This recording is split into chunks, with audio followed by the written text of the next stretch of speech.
First stop, Pennsylvania, where Carson Kressley's love of antiques all began at his family's horse farm. Well, my name is Carson Kressley, and TV's Carson Kressley. We are at my farm in Pennsylvania. I've been quarantining here since, I'm not counting the days, but since March 11th, which seems like 397,000 days ago. But as you can see, it's a beautiful place in the rolling hills of the Lehigh Valley in Pennsylvania.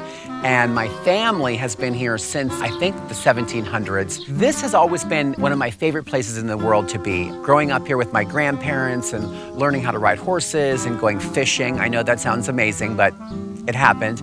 And learning to bake and cook. It's always just been a great family spot full of wonderful memories. Now it's a great escape from my life in New York City and the fashion biz and the TV biz. This is a great place to literally come here and disconnect, because I have terrible Wi-Fi. And you might know me from Queer Eye for the Straight Guy. You're a different person. Who are you? I'm not sure yet. Or RuPaul's Drag Race, or my design show on Bravo called Get a Room. We're gonna be designing homes. Look out, America. But I actually am a serious antiques lover, which people don't know.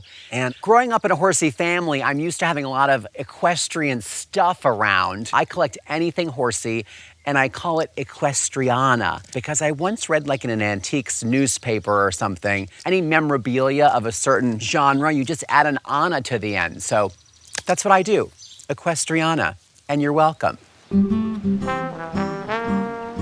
Kevin Zavian wrote in to find out if Carson's love for equestriana lassoed him some luck. Tell me about this pin and how you come to own it. During quarantine and isolation, I was very bored and I started searching online auction sites. So I had wanted to get a pin like this for my sister, and sometimes when you compete in a horse show, you wear a small lapel pin that is like that, and I thought, this is perfect. It's been on my list. I didn't know it was going to be that big. So it is large. First thing I did is I took up my ruler and I measured it. Okay. So 2 inches by 1 3/4 inches. So nice size. Do you know how horseshoes come to be known as a good luck trinket or item?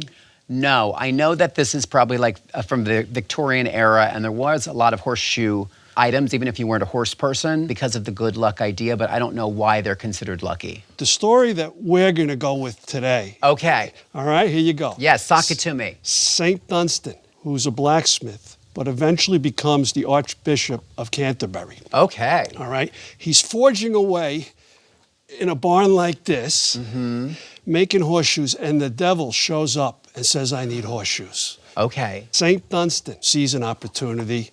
He puts horseshoes on them, red hot. He nails them in, and tight. The devil starts howling in pain. Get these off of me.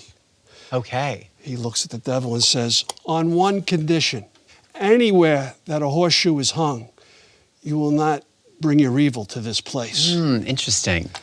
Hence the legend of the horseshoe, being Okay. good luck. I didn't know the devil wore horseshoes. I thought he wore Prada. Gosh, I'm learning so much. The Roadshow's so educational. And I got to tell you, I saw it from far away, and I too thought it was Victorian. Now, if it was Victorian, it most likely would have been either a platinum top and a yellow gold base, or early Victorian, it would have been yellow gold base with silver on top. Okay. All right, it's platinum, which tells me it's probably not Victorian, Okay. but Edwardian. Probably 1910. It weighs just under half an ounce. There's 43 European cut diamonds in it. There's 5 carats of diamonds in the whole pin. Wow. Okay, that's more than I imagined. Well, before I give a price, should I ask what you paid for it? It was one of those online auctions, and it was like $450, and then it was like, oh my gosh, this is the bargain of the century. And then by the time the auction closes, it's up to what it probably should be, and I think I paid around $1,500 for it. You got a really good deal. Did I? Yeah, Okay, good. you really did. If I had estimated this for an auction, and you said you just bought this recently, I would have put this in for not a penny less than $2,000 to $3,000. Okay, great. To get a brooch, you know, this big, if you walked into a retail establishment to buy Right. this, I mean, I think you're looking at $4,000 to $5,000. Okay. So you made a nice little score online. I did. I'm a savvy shopper. Who knew? Excellent. Horse equipment. Later on, we'll check out Carson's ties to American royalty.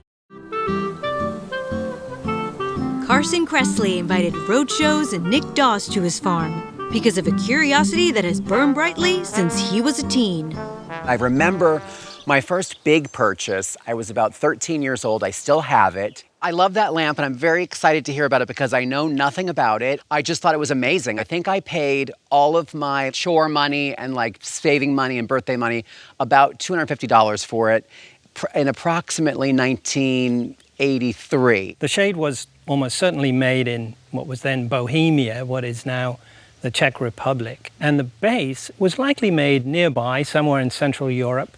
I would not be surprised if it's from Austria. That sort of mythical, fantastical design is a feature we see in the 1890s in particular in Central Europe. You see it more in ceramics than in anything else. Okay. Are you aware that he's one of a pair? No. There is a conventional pair to him. Okay.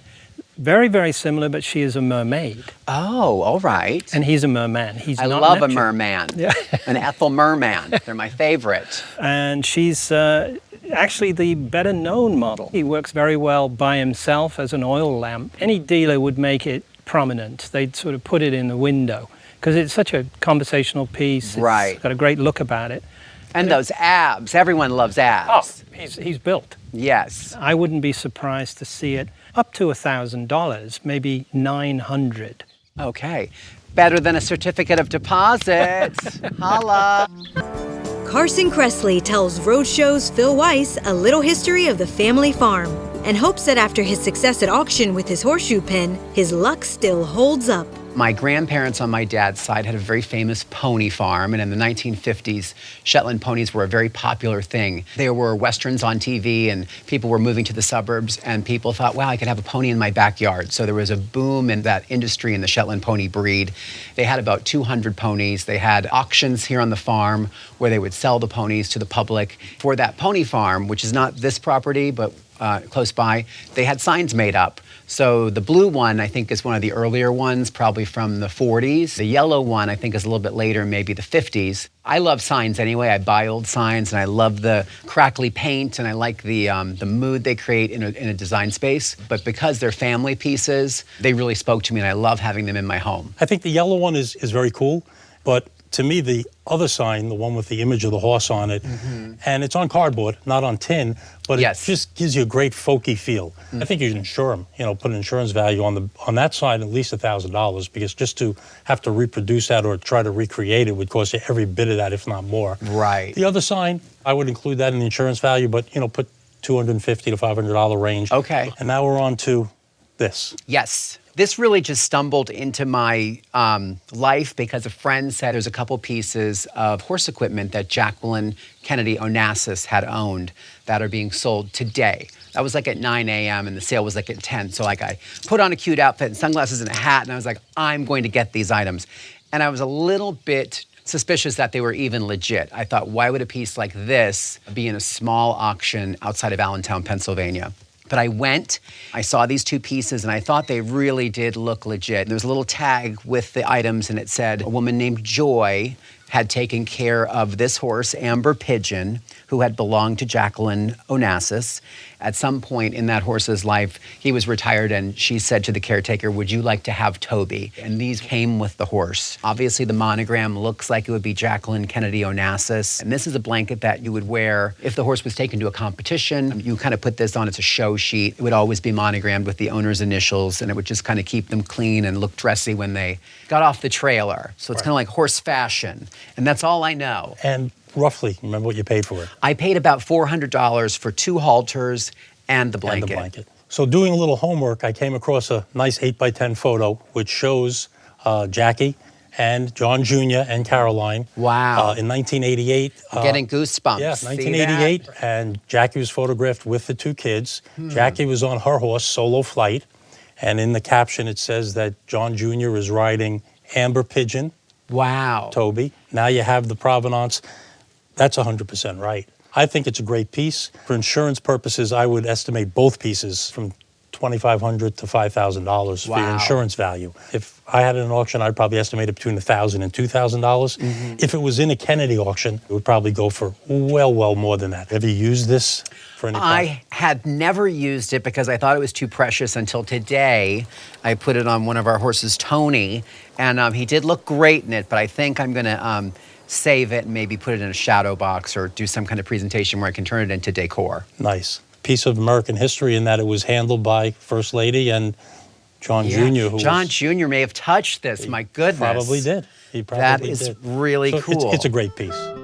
That's a Roadshow reaction. Before we go, what do our collectors have to say about their day with Antiques Roadshow? Finding out kind of the backstory and the details of all these pieces was thrilling for me because I didn't know about the history of the lamp. I didn't know there was a photo of JFK Jr. riding Amber Pigeon.